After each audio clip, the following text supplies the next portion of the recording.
This is Ryan Miller from Parent Dome, where I speak about internet kid safety, primarily talking about awareness, oversight, and controls. And today I wanted to address the issue again of sexting. This is an epidemic, it's in the news all the time. And I want to talk about how laws are changing. Now, this came up in my feed, and it is something that is going to continue to come up in the consciousness of our press and media because it's happening all the time. So I wanted to share what is happening in the state of Pennsylvania regarding the laws. So there was a recent press article in the news that I wanted to read to you, and then I wanted to summarize my thoughts after I read this to you. So it's rather telling. When I get a little bit down into the body of it, you can see that they're taking a three-tiered approach to the state's disciplinary action relative to punishing children and minors regarding sexting. But what I'm going to point out at the end of this is the parents are not isolated or protected from these new changes. And there's a reason for that. So let me read through this if you don't mind. This comes from York, Pennsylvania, and it says, Pennsylvania law fits punishment with crime for sexting minors. It begins, even if students being investigated for alleged sexting rings in nearby counties are being found to be in the wrong, they will not face felony charges, thanks to legislation sponsored by Representative Seth Grove. A recent investigation at Valley Forge and Tredyffrin Easttown schools in Chester County has already led to charges for 3 students ranging in ages from 11 to 15 years old. They've been charged with distributing and offering to share sexually explicit images with the expectation that more students will face similar charges. A similar investigation was underway Wednesday at Big Spring High School in Cumberland County, Pennsylvania. The issue of trading explicit images by way of technology is a widespread one. A high school in Ohio has also recently landed in the national news after a student sexting scandal, and one in Colorado. However, those who are found responsible in Ohio will be handled with more severe changes than those in Pennsylvania schools. Sexting laws. Pennsylvania is one of only 15 states with laws directly dealing with sexting by minors. Grove, Republican Dover Township, in 2012 sponsored a statute that charges juveniles who trade graphic images with a summary offense rather than treating them as though they were full-fledged sex offenders. What is this? Grove said the goal in creating the legislation was to curb the creation of child pornography while appropriately punishing and educating those who participated in the transmission of the content. And I'm going to address that in just a moment. According to the law as it stood, sexting fell under child pornography, so you get whacked with the felony offense, he said. With that on your record, you're going to be precluded from military service, miss out on potential education grants, and in most cases have to register as a sex offender. Ultimately, a tiered system was developed, Grove said. The law downgrades the sending or viewing of consensually, and they, in parentheses, consensually sexted images from a felony to a summary offense.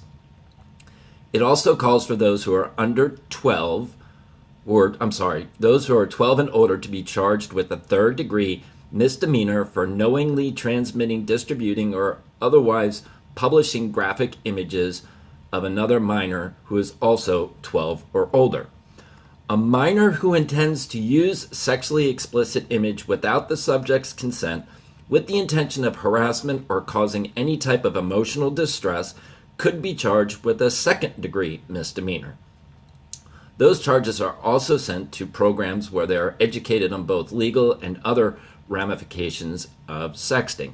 Upon completion of the program, they will have their records expunged. In schools, the majority of York County School District's policies on sexting fall under the umbrella of cyberbullying and cyber harassment. According to York Suburban Student Handbook, students found to be guilty of cyberbullying could face punishment ranging from counseling, parent conferences, to expulsion, and referral to law officials. I say that those decisions are arbitrary. They're not defined inside of a school principal it's left up to the administration to determine when it gets referred to the law. Spring Grove Area School District High School Handbook defines sexual harassment as offensive physical action, written or spoken language, and graphic communication. That would be a sext.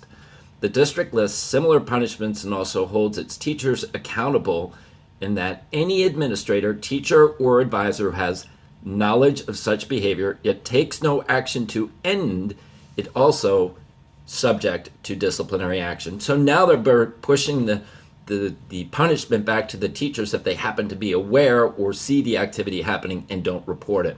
Interesting. Because it's not the teacher's responsibility to supervise what some kid may be doing on a phone. But anyway, Keys of Life, welcome. I'm not seeing all the comments popping in. I'm sorry about that. Ongoing battle. Grove said, while the 2-year-old law is still effective, the fight to end sexting is ongoing. Ongoing, it's never going to stop because the parents are ignorant of it. I think right now the law covers it, but we're always updating because of technology. He said, people are always getting around stuff by developing new methods, so it's really a constant battle with technology. No kidding, parents, there's these things called vault apps, so your kids are hiding it from you. The legislation could be supplemented with additional outreach, Grove said. Since it hasn't been a big issue for a bit, I think the education has fallen on the wayside for some. He said, I think we're probably at the point where we need to go out there more. I don't think we need to mandate anything new right now, but I think it'd be great to put out more educational programs.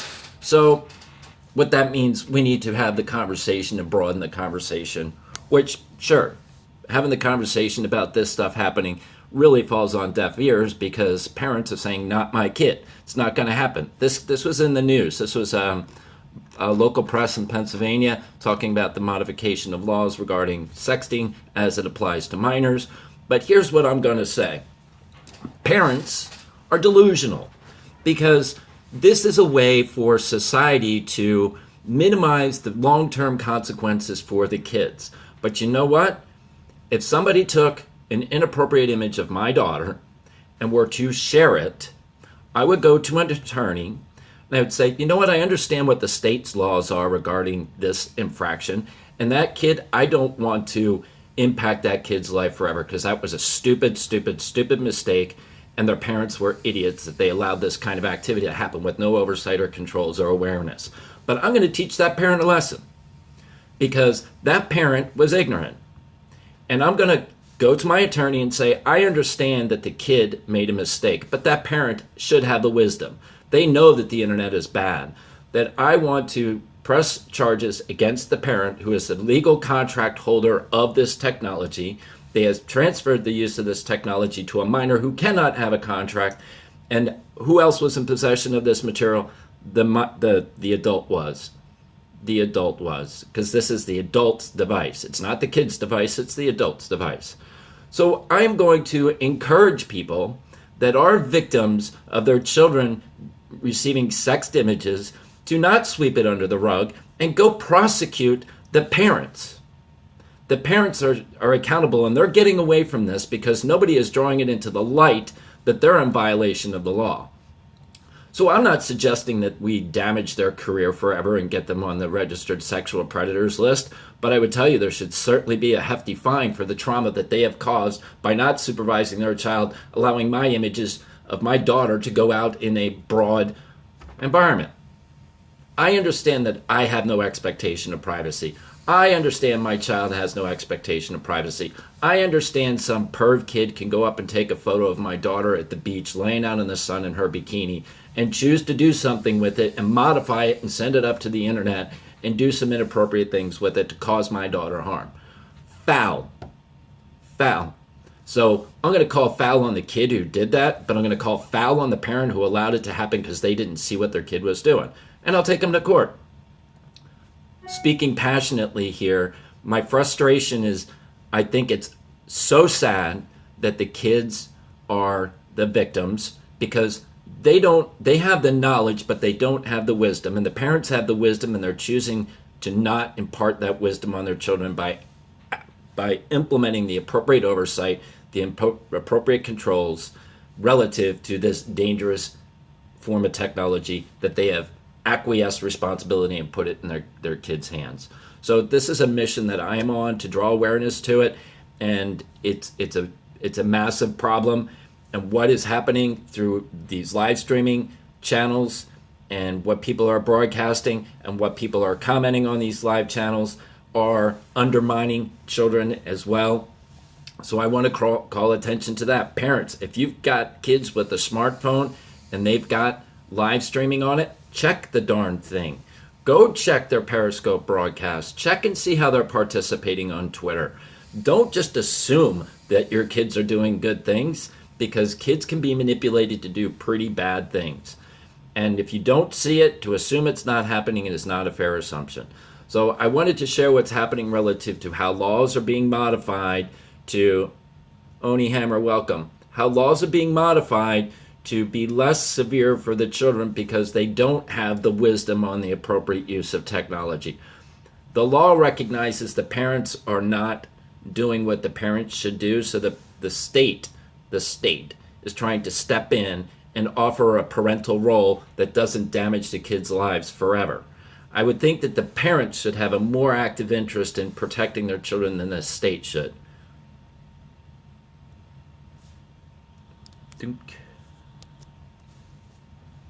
Well, that was pleasant. There was another one to get rid of. So that's my message about keeping kids safe on the internet and talking about awareness, oversight, and controls. And I wanted to share with how the sexting laws in various states are changing, making it less permanent for children when they get trapped up in this. But there will be other unintended consequences, and that will be for those and the parents who are the custodians, who are the contract holders, and who are authorizing the transmission of this content. So I'm saying, parents, you don't get a get out of jail free card, because in my communication, people that come to me, I was saying, yes, I understand your child was a victim of this. Let's not let it lie. Go and get some justice. Get some justice on that family and bring the attorney to the table, because those are the ones that have permitted this to happen. They can whine and cry all they want that, oh, we didn't know, oh, we didn't know. BS. You knew. You knew. You chose not to address it, but you knew. So I'll be doing another scope. I've learned some additional information from Ray from teleport.me. Very good scopes. I have been going into his replays and watching some of his stuff, which is, he's got a similar mission that I do. He has more of a focus on Periscope, which I applaud. I look at it that there's a broader risk of an internet-connected life. Nope, I don't. Should I know, Alex? Nope. So, to those that are joining, that I speak about how to stay safe on the internet, and I understand that a lot of people come into my Periscopes that are minors. No, don't know a hockey player from Russia. So my goal is to keep kids safe, and when I talk to both kids and adults, my message is primarily for adults, but if kids are coming in here, I would encourage you to be very wise in what you're doing inside of here. Yes, you haven't completely missed it, but you got to catch the replay, because I was talking about how laws are changing. And go Nahui, or whatever that is. But I want to keep kids safe, and kids coming in here on Periscope are not using the best discernment or the best wisdom, because they've got inappropriate images that are being broadcast, creating a permanent record, and you're actually inviting strangers into your house. You are inviting, right now, you are inside my office. I don't know who you are, but you're getting inside my office. I've made that choice. But you don't know where my office is. If you look on my GPS locations, you're going to find that I'm in a different place. I broadcast from different places all the time, because it's none of your darn business where I live. So, very good. Yes, you do. Well, I know you do, but look where I am today. Look where I am today. My previous scope was common sense is not so common. Yeah, I'm where the bunch of the Lulu heads are. I put myself right down in the Washington, D.C. at the House of Representatives, where there is no common sense. None whatsoever. It is just go filling an agenda. Support your contributors. Hogwash. So I don't know where I'm going to broadcast from next, but it's going to be an interesting place, because I like interesting places. So good deal. I'm going to keep preparing here. Got some more stuff I got to get done. And I will share with you my next message probably, what time is it? It's 11:15, probably around 2:30 Eastern time. Keys of Life, thanks for coming in. I appreciate it. GC, hey Q. Nice. Enjoy your afternoon, or it's approaching evening. So, and thanks for the stuff you sent me on Sky News relative to the stuff. I gave you a response to my thoughts on the Rastafarianism. That's something that I've studied on as well. And I believe an opinion that's based upon no knowledge doesn't have much value. So I try not to offer my thoughts without having some understanding on the subject matter. So I have studied Rastafarian and their influence from Ethiopia. Also, I shared in my previous scope that I've read the Quran several times, and I understand the ideology, and I understand why the events in Paris took place, and why that is not surprising to me. That shocks me not at all. No shock there. It won't shock me when it happens in the United States. It doesn't shock me when it happens in African countries. I get it. I understand their ideology, and I understand their objective. And I don't necessarily agree with their objective. I have a completely different worldview than they do. I understand that I live under the laws of the government which I reside in the United States.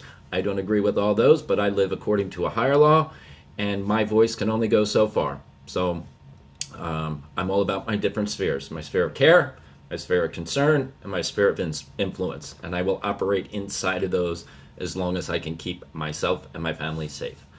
Good deal. And so, Shak, how you doing? Thanks for joining. And I will be broadcasting a little bit later, and unfortunately, I do not know Russian or whatever language that is. So I will see ya. Confusion. You're in the sphere of confusion, Richard. No, I'm kidding. You're in my sphere of care. You're in the perimeter of my sphere of care. You've come inside the circle.